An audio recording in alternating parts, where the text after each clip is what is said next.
Good morning, student of class 8. How are you all? I think you all are fine. So today's class we will discuss exercise 13. We will start new chapter, chapter 13, direct and inverse proportion. ठीक है? और अब देखो direct inverse proportion होता क्या है पहले हम ये समझ लेते हैं। इसमें 2 एक्सरसाइजेज हैं। 13.1 में हम डायरेक्ट करेंगे और 13.2 में हम इनवर्स करेंगे। डायरेक्ट प्रोपोर्शन देखो सबसे पहले बात करते हैं रेशो की। आप लोग रेशो को जानते हो? रेशो क्या होता है? रेशो सुना है? सुना है, क्लास 7 में पढ़ा होगा, है चैप्टर पढ़ा रहा हूं मैं। Ratio, when we compare two quantities in same kind by division method it is called a ratio.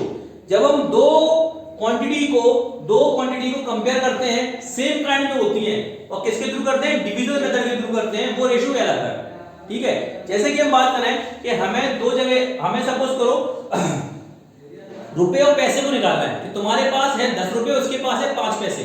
ठीक है, अब इनका रेशो निकालना है तो हम कंपेयर कर रहे हैं दो क्वांटिटी को। एक क्वांटिटी आपके पास है, एक क्वांटिटी आपके पास है, लेकिन ये क्या होनी चाहिए? सेम काइंड में होनी चाहिए। मतलब दोनों के पास रुपए हो या दोनों के पास पैसे हो, एक के पास रुपए एक के पास पैसे, हम कंपेयर नहीं कर पाएंगे। क्यों?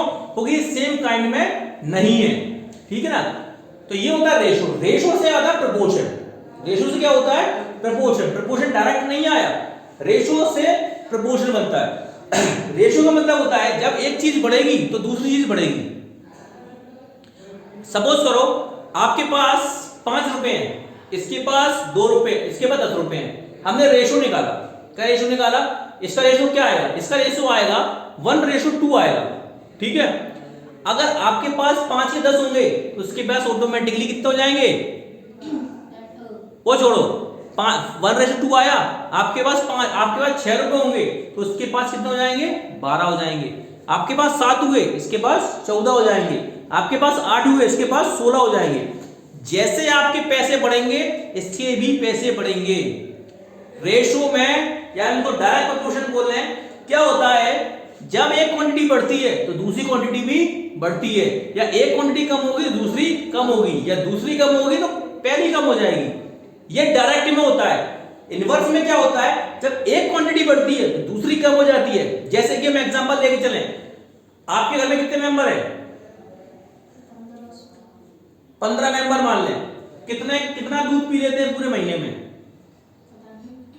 एक एग्जांपल ले लेते हैं, 1 किलो मतलब 2 किलो डेली के हिसाब से मान लेते हैं, 60 किलो दूध बनता है। ठीक है, 15 लोग एक महीने में 60 किलो दूध यूज करते हैं।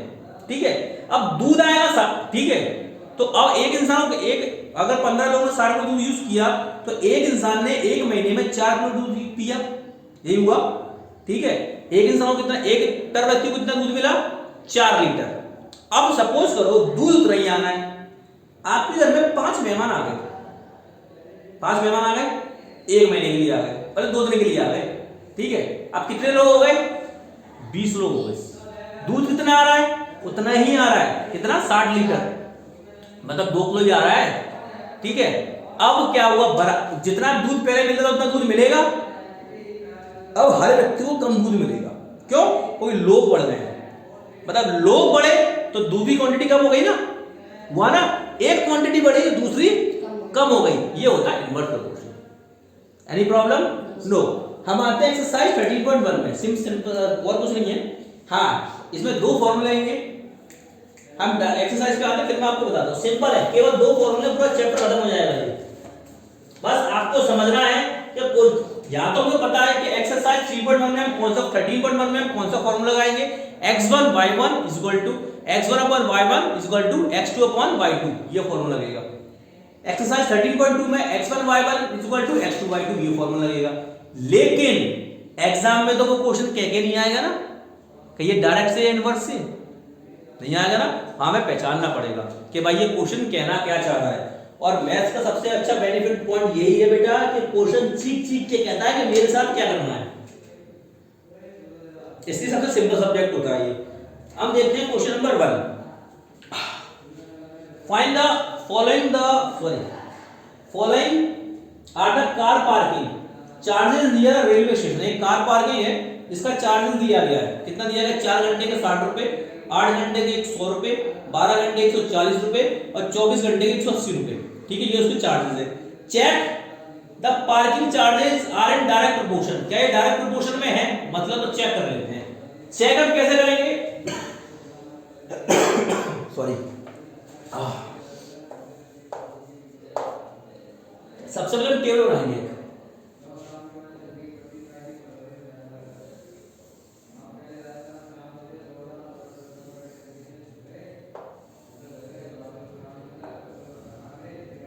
यहां पे आवर्स हो गए, यहां पर क्या हो गया? रेंट हो गया। ठीक है, देखो 4 घंटे कितने रुपए देते हैं रेंट के? ये रुपीस में 60। 8 घंटे के 100, 12 घंटे के 140 और 24 घंटे के 180। ठीक है, अब हमें ये चेक करना है डायरेक्ट प्रोपोर्शन में है या नहीं। तो देखो, अब ये हो गया आपका x1, x2, x3 और x4। इस इज y1, y2, y3 और y4। ठीक है, हम सबसे पहले इस पे एक ही फॉर्मूला देखो, direct proportion x1 upon y1 is equal to x2 upon y2। पूरे एक्सरसाइज में ये फॉर्मूला यूज होगा। ठीक है, हम वैल्यू निकालते हैं। x1 अपॉन y1 क्या है? 4 upon 60 is equal to 8 upon 100। अगर इन दोनों की वैल्यू बराबर आ जाती है तो ये डायरेक्ट प्रोपोर्शन में होगा, और इन दोनों की वैल्यू बराबर नहीं आती तो ये डायरेक्ट प्रोपोर्शन में नहीं होगा।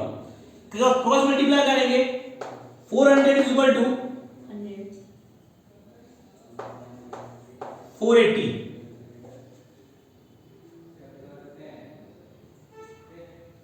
बराबर आ रही है वैल्यू? नहीं है ना, चलो कोई बात नहीं।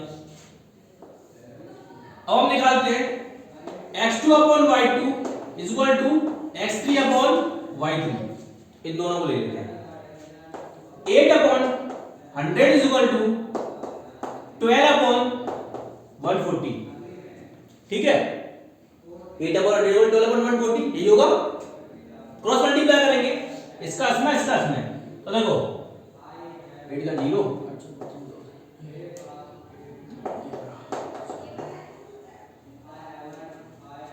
ठीक है। तो ये क्या डायरेक्ट प्रोपोर्शन में है? ये डायरेक्ट प्रोपोर्शन में नहीं है। क्यों?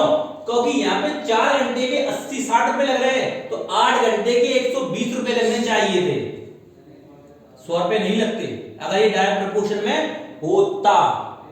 ठीक है, तो ये चेक करने का तरीका है। तो ये किसमें? तो लिख देंगे आप no, it is in not in direct proportion.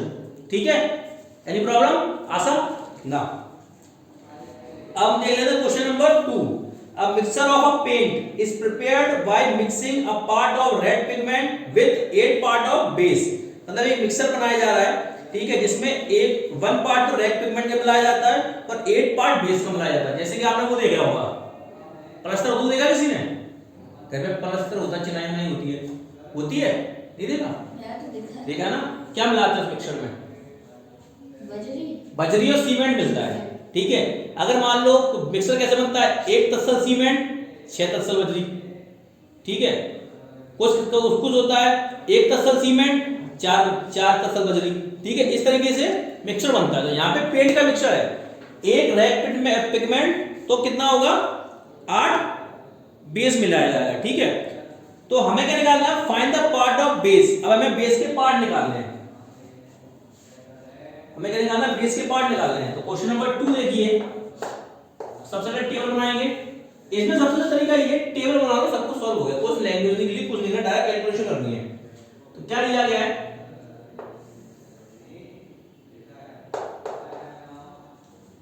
Part of red pigment और पार्ट ऑफ बेस। 1 2 3 1 2 3 4 5 1 8 4 7 12 और 20। हमें ना ये वैल्यूज फाइंड करनी है।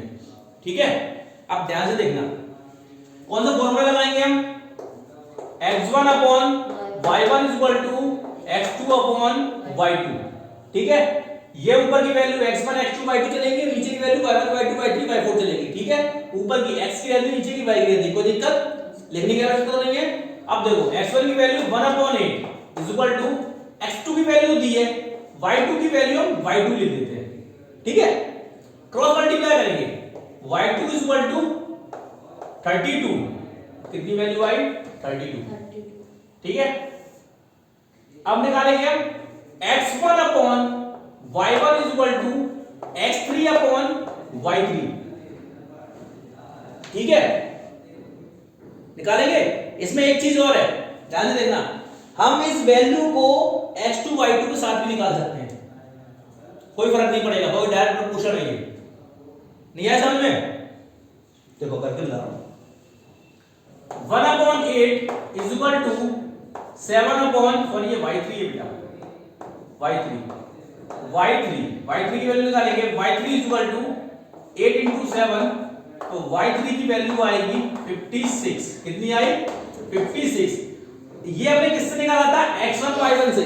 अब मैं यही वैल्यू निकाल के दिखा रहा हूं आपको यहां पर, किससे, x2 upon y2 is equal to x3 upon y3।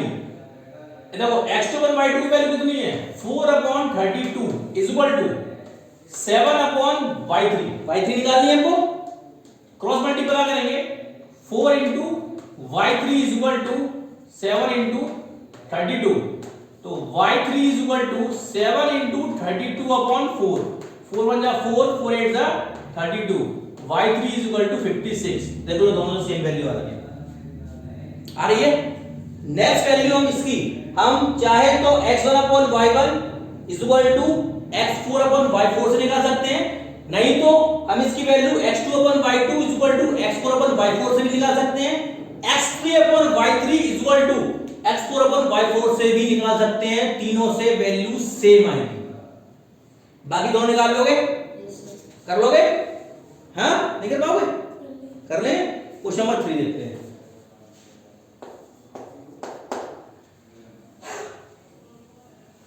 In question 2 जो दिया गया है, a one part of red pigment requires 75 ml of base। देखो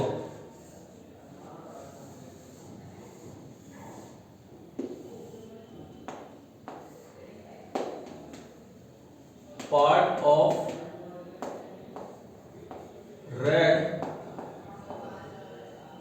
pigment, ठीक है, एंड बेस, बेस कहाँ में आपका मिलीलीटर, किसमें बेस, मिलीलीटर में। अब उसने क्वेश्चन दिया है, अगर हम 1 part of red pigment मिलाते हैं तो बेस कितना मिलेगा, 75 मिलीलीटर। तो अब इसमें क्या बोला है कि अगर हम इसमें 1800 मिलीलीटर मिलाएं तो रेड पिगमेंट का बेस क्या होगा, रेड पिगमेंट का कितना पार्ट होगा। ठीक है, हमें वैल्यू किसकी निकालनी है, x2 की निकालनी है। पर simple, x1 upon y1 is equal to x2 upon y2, 1/75 is equal to x2 upon 1800, cross multiply करेंगे, 72 into x2 is equal to 1800, क्योंकि 1800 into 1 1800। हमें वैल्यू निकालनी है x2 की, तो 1800 अपॉन 75 क्यों हुआ, क्योंकि हमने ट्रांसवर्स रूल पढ़ा है, वो ये कहता है जब भी कोई भी नंबर या कोई भी वेरिएबल, कोई भी कांस्टेंट राइट हैंड साइड से लेफ्ट हैंड साइड या लेफ्ट हैंड साइड से राइट हैंड साइड में मूव करता है, इधर से इधर या इधर से इधर, तो वो जिस ऑपरेशन में होता है उसका अपोजिट ऑपरेशन में चला जाता है।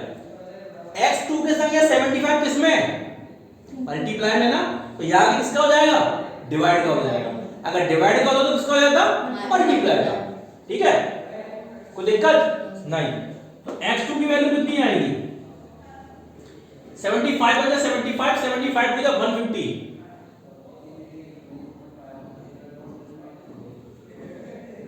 10 और 2 12, 12। कितना आंसर आएगा इसका, this is your answer.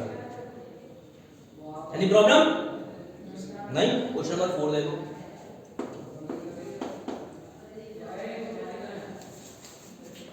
A machine in a soft drink factory fills 840 bottle in 6 hours. एक मशीन 6 घंटे में 840 बोतल फिल करती है, तो how many bottle fill in 5 hours? Simple.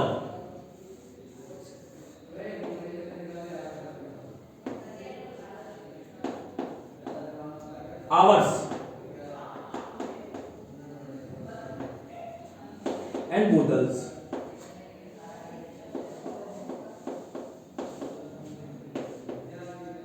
ठीक है, 6 घंटे में कितनी बोतल फिल करती है वो? 840. उसने पूछा है 5 आवर्स में कितनी बोतल फिल करेगी. क्वेश्चन समझ में आ गया? सिंपल. टेबल का फायदा क्या होता है कि हमें ये पता चल जाता है हमें करना क्या है. अब एग्जैक्ट है, क्या लगाएंगे formula? x1 upon y1 is equal to x2 upon y2. ठीक है, 6 upon 840 is equal to 5 upon y2. Cross multiply करेंगे. 6 into y2 is equal to 5 into 840. y2 की वैल्यू निकालेंगे. 5 इंटू 840 अपॉन 6. 6 से 100 काट देंगे. 6 + 6 6 + 24 और 0. तो y2 की वैल्यू कितनी आएगी? 5 को मल्टीप्लाई कर लेंगे. 5 into 140 that is y2 is equal to 0 27. कितनी आएगी? 700. तो 5 घंटे में 700 बोतल फिल करेगी. क्लियर? क्वेश्चन नंबर 5 देख लें.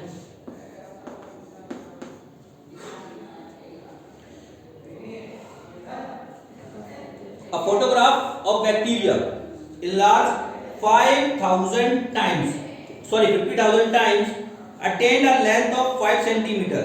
अगर बैक्टीरिया मतलब एक फोटोग्राफ में बैक्टीरिया को इलाज करते हैं तो 50,000 टाइम्स होता है, किसमें? Length of 5 centimetre. ठीक है, इन डायग्राम में दिया गया what is the actual length of the bacteria if the photograph इलाज 20,000 टाइम्स.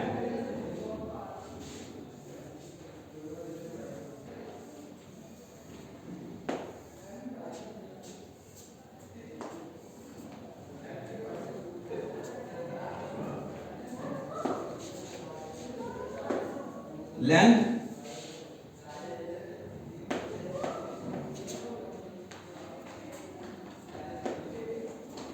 बैक्टीरिया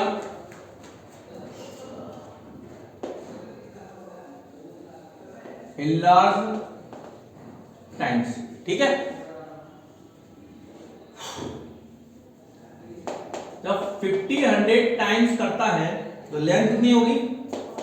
5 सेंटीमीटर में. तो उसने बोला अगर 20-100 टाइम इसको इलाज करेंगे तो लेंथ क्या होगी, ये बोला क्वेश्चन में. Let's see. x1 upon y1 is equal to x2 upon y2. Formula समझ में? एक ही फॉर्मूला लगना है. x1 की वैल्यू कितनी है? 15,000. x2 की वैल्यू, y1 की वैल्यू कितनी है? 5. x2 की वैल्यू कितनी है? 20,000. और y2 की वैल्यू में फाइंड करनी है. क्रॉस मल्टीप्लाई करेंगे. 50,000 into y2 is equal to 20,000 into 5. तो y2 is equal to 20,000 into 5 upon 50,000. 40 से 40 कैंसिल हो गया. 5 पंजा 5, 5 पंजा 5. तो y2 की वैल्यू कितनी है? 2, मतलब 2 सेंटीमीटर. ठीक है, एनी प्रॉब्लम? तो आज हम इतना ही करेंगे, बाकी क्वेश्चन करेंगे कल ये एक्सरसाइज को खत्म कर देंगे. ठीक है, तो आज के लिए इतना ही. Till then have a great day, have a nice day.